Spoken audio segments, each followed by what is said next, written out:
Welcome to Giant Monster Week 5. We'll be looking at films featuring giant-sized creatures all week leading up to the release of the new film Kong Skull Island. We have already looked at the original King Kong film here on Giant Monster Week, as well as the Japanese Kong films, King Kong vs. Godzilla and King Kong Escapes. Links down below and at the end of the video if you want to go back and watch those. But today, we're going to look at a different Kong film, Son of Kong, the 1933 direct sequel to the original King Kong. The story picks up about a month after the first film. Carl Denham is suffering the aftermath of the Kong rampage in New York. He's being sued by everyone and is set to appear in front of a grand jury since he is the one who brought Kong over to the States. To get away from it all, he runs into the captain of the boat from the first film, Captain Inglehorn, and the two of them hop on his boat to a remote island. While they're there, they see a show that consists of a monkey band and a woman who sings a song. The monkey band might be the most famous scene in the whole movie. It's hysterical, and you can't help but smile while you're watching it. The scene lingers on for a little bit, showing each monkey, which monkey stops playing, then starts playing again. It's just very memorable, and it's really funny. The woman who sings the song catches Denham's eye, mostly because her song is very ironic. It's about wanting to get away from it all. She, her name is Hilda, becomes our lead female. After the show, Denham and the captain also run into the man who gave them the map to Skull Island. Both him and Denham are down on their luck. He tells Denham about the treasure on Skull Island, which Denham figures could solve all his financial problems.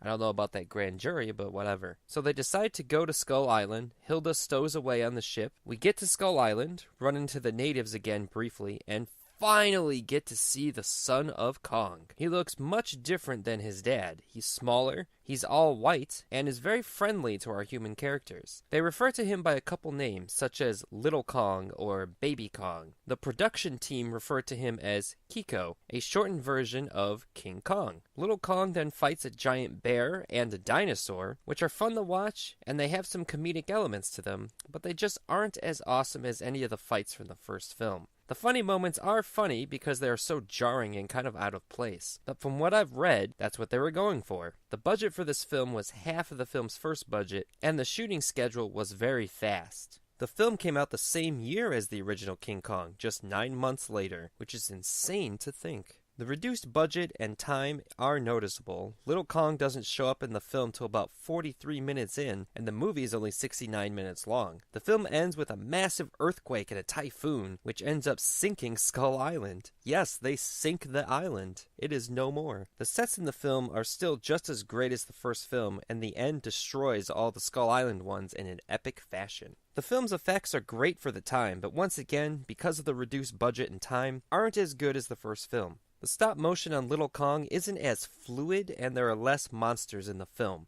There are some composite shots in the film, which probably looked amazing to audiences in 1933, but today they're very noticeable. Still, it's an admirable trick to pull off in the 30s. The scriptwriter, Ruth Rose, didn't want to make the film as serious or epic in nature as the first film because she felt she couldn't surpass the first film, so she included comedic moments, stating, quote, "If you can't make it bigger, make it funnier." Willis O'Brien, the man behind the stop-motion effects of this film and of the original King Kong, did not like to talk about this film. During production, O'Brien's wife shot and killed their 2 sons and attempted to take her own life, but she survived. This incident broke and destroyed O'Brien. Ray Harryhausen, the protege to O'Brien, had questions about how this film was made, but O'Brien never answered them because thinking about this film was too painful of a memory for him. Something I never understood about Kong's son or even Godzilla's son: how? Who did these giant monsters mate with to create an offspring? King Kong and Godzilla are usually referred to as males. Godzilla sometimes is seen as a female possibly. Hell, at least the first American Godzilla film had an actual explanation as to how in the world one single monster could breed. Is it that important? No. Do I want to know how it's possible for Kong to have an offspring? Very much, yes.